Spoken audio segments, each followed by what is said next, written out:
In a universe filled with countless mysteries, few phenomena are as captivating and enigmatic as black holes. The first image of a supermassive black hole revealed to the world has transformed a theoretical concept into undeniable reality.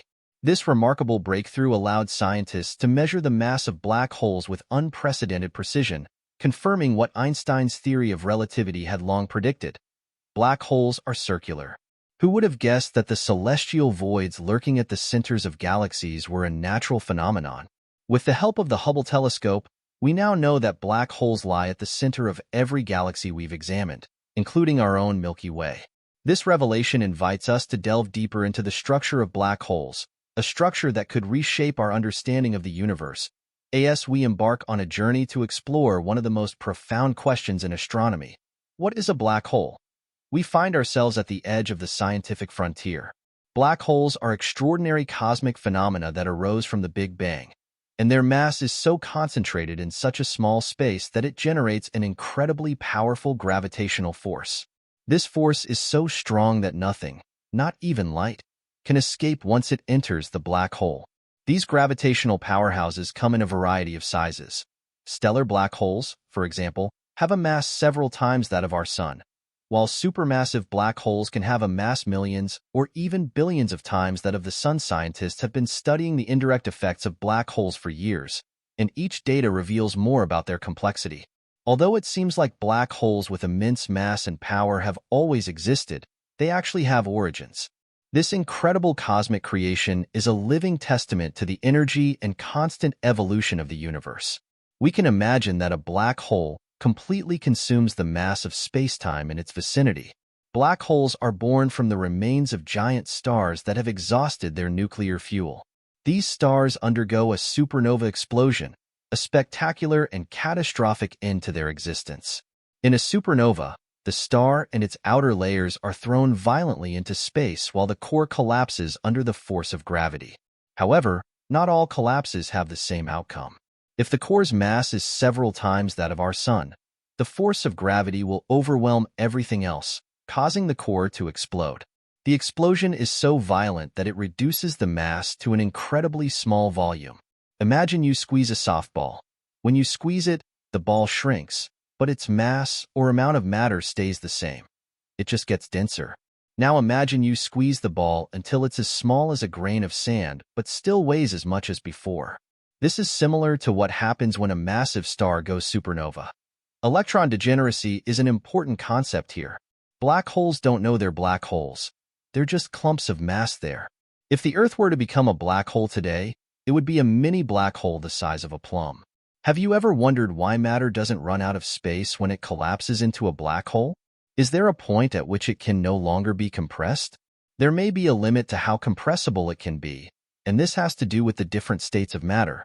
For example, a rock maintains its shape because of the forces between its atoms and molecules. The electrical forces between atoms and molecules, when placed under high pressure, can push them together, breaking up the space between them, a condition called electron degeneracy. You're trying to cram electrons into the spaces of other electrons, and they won't let you. According to quantum physics, electrons retain their own identity within their structure. This extremely dense state of matter can be found in white dwarfs. The remaining cores of stars like our Sun consider the vast space between the nucleus of an atom and its electrons. If an atom were the size of a football stadium, the nucleus would be a tiny poppy seed at its center, and the walls of the stadium would represent the orbits of the electrons. This fact was discovered by J.J. Thomson in his experiment when he fired particles at a thin layer of gold. He found that most of the particles passed through as if nothing was in their way. The next morning, he walked on the ground in fear, afraid that he would fall, because only he knew how empty matter was. A neutron star represents the next stage of compression when electrons are squeezed into protons by high-pressure interactions. A positively charged proton combines with a negatively charged electron to form a neutral particle called a neutron. Neutron stars are incredibly dense, containing the densest known objects in the universe that are not black holes. Neutron star matter weighs about a mountain per teaspoon, so much so that if I took a piece of it here and dropped it, it would cut through the Earth as easily as a knife through hot butter. Rapidly spinning neutron stars have oscillating magnetic fields, and we call them pulsars. Antony Hewish, who discovered pulsars, won a Nobel Prize for them in the 1970s. So how dense is a neutron star?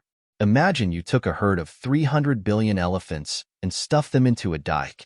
Once you reach the density of a neutron star, further compression of matter takes us into the world of black holes.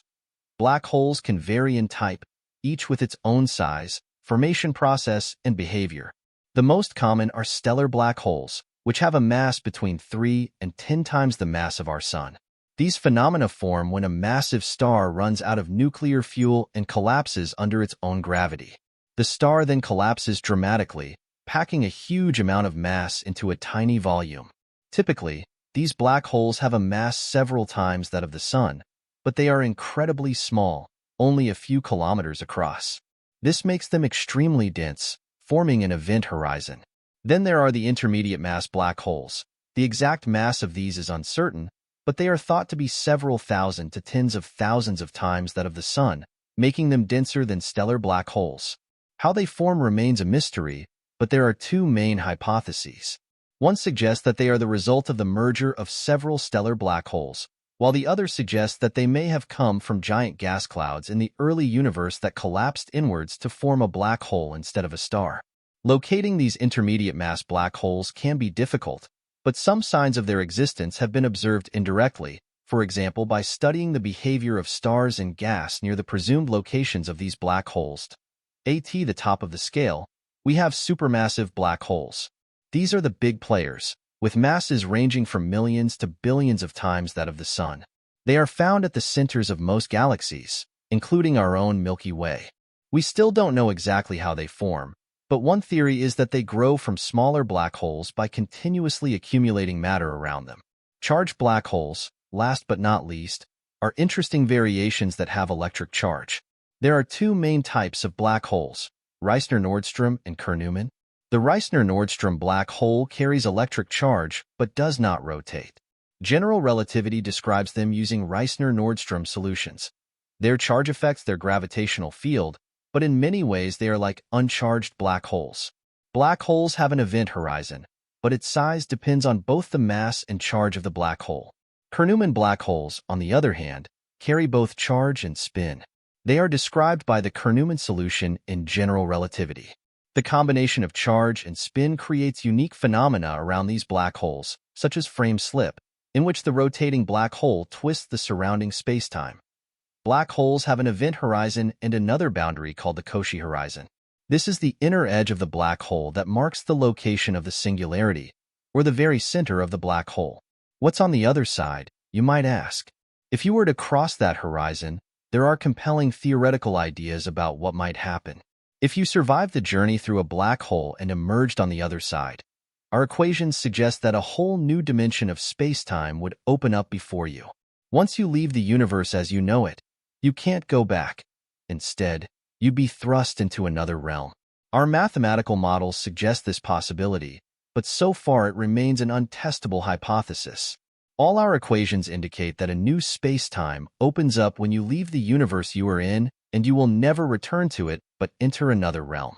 It remains one of the most fascinating mysteries of our universe. Regardless of the type of black hole, the concept of dark matter always appears. Dark matter is a unique type of matter that surpasses visible matter in the universe. We call it dark because it does not interact with light or any other form of electromagnetic radiation. We know it exists because of its effects on visible matter and the overall structure of the universe. Many believe that dark matter plays a key role in the formation of galaxies and even black holes. It appears to concentrate around galaxies and black holes, amplifying their gravitational pull. The future of black hole research is exciting, with many new developments on the horizon. Scientists continue to study the event horizon, the point of no return around black holes. With more observations of black holes, scientists hope to gain more insight into the early universe. Black holes are like time capsules, containing clues about the universe at the time they formed. Upcoming missions, such as NASA's James Webb Space Telescope, aim to delve deeper into the mysteries of black holes. The telescope's ability to observe infrared light will provide a clearer view of these mysterious features, allowing us to study space phenomena that have been occurring for decades.